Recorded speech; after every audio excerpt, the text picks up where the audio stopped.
নমস্কার বন্ধুরা, তিয়াসাস রেসিপিতে সকলকে স্বাগত জানাই।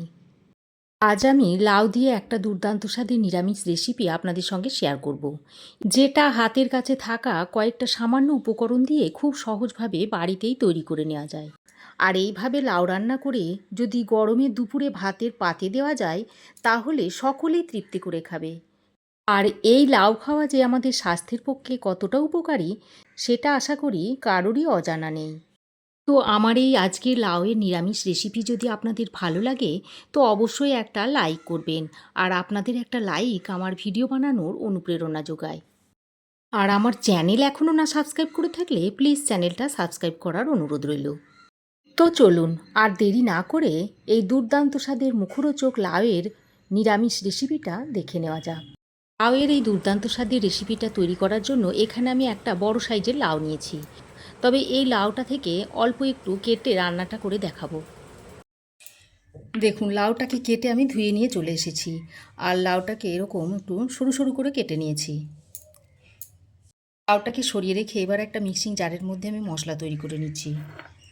তার জন্য দিয়ে দিচ্ছি 1.5 ইঞ্চ মতো আদার টুকরো, 4টে কাঁচা লঙ্কা দিয়ে দিচ্ছি, আর দিয়ে দিচ্ছি একটা বড় সাইজের টমেটোটাকে কুচিয়ে দিয়ে দিয়েছি।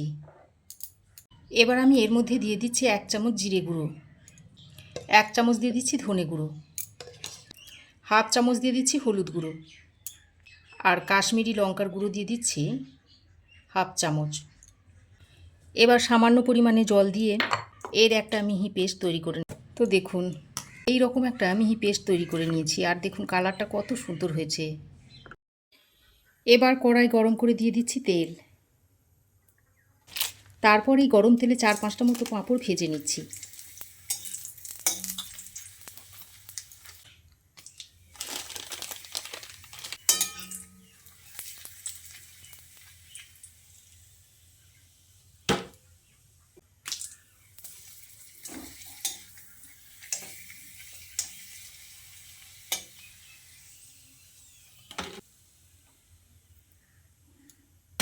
এবার ওই তেলের মধ্যে দিয়ে দিচ্ছি হাফ চামচ মতো গোটা জিরে, একটা তেজপাতা, একটা শুকনো লঙ্কাকে ছিঁড়ে দিয়ে দিচ্ছি, আর দিয়ে দিচ্ছি অল্প পরিমাণে হিং।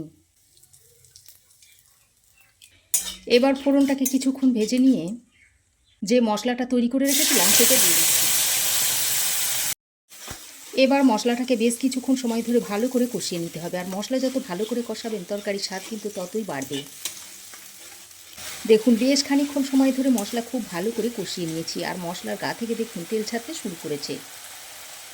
এবার আমি এই পর্যায়ে কেটে ধুয়ে রাখা লাউটা দিয়ে দিচ্ছি।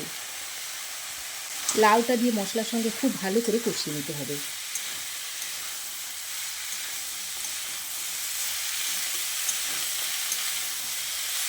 প্রায় 4-5 মিনিট সময় ধরে লাউটাকে মশলার সঙ্গে খুব ভালো করে কষিয়ে নিতে হবে।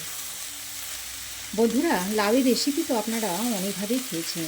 একবার এইভাবে নতুন স্বাদের লাউয়ের রেসিপিটা বাড়িতে বানিয়ে খেয়ে দেখবেন আপনাদেরও খুব ভালো লাগছে।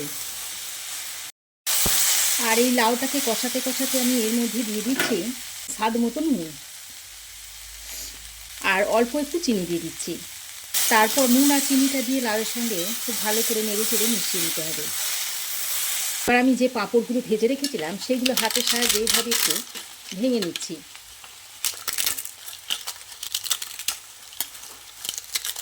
তারপর এই পাঁপড়গুলো দিয়ে দিচ্ছি। পাঁপড়গুলো দিয়ে লাউয়ের সঙ্গে খুব ভালো করে নেড়ে চেড়ে মিশিয়ে নিয়ে এবার আমি এর মধ্যে মিক্সি ধোয়া জলটা দিয়ে দিচ্ছি।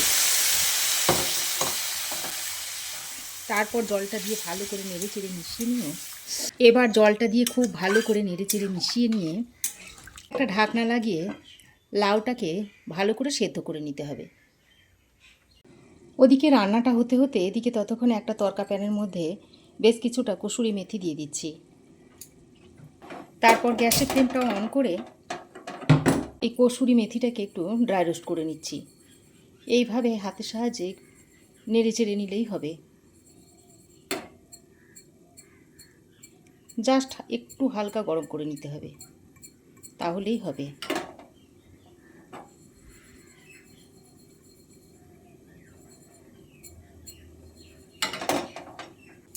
দেখুন হালকা গরম করে নিয়েছি, এবার গ্যাসের ফ্লেমটা বন্ধ করে দিচ্ছি। এদিকে দেখুন ঢাকা দিয়ে বেশ কিছুক্ষণ রান্না করে নিয়েছি। আর লাউ খুব ভালোভাবে দেখুন সেদ্ধ হয়ে গেছে।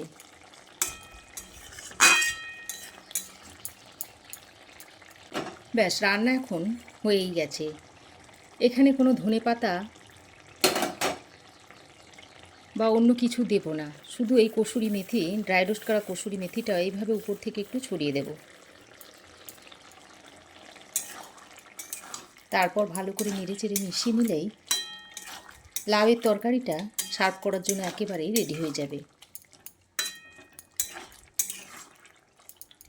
গ্যাসের ফ্লেম বন্ধ করে তরকারিটা আপনাদের সার্ভ করে দেখাচ্ছি। এটা আপনারা এবার গরম গরম ভাত, রুটি, পরোটা সব কিছুর সঙ্গেই সার্ভ করে দিতে পারবেন।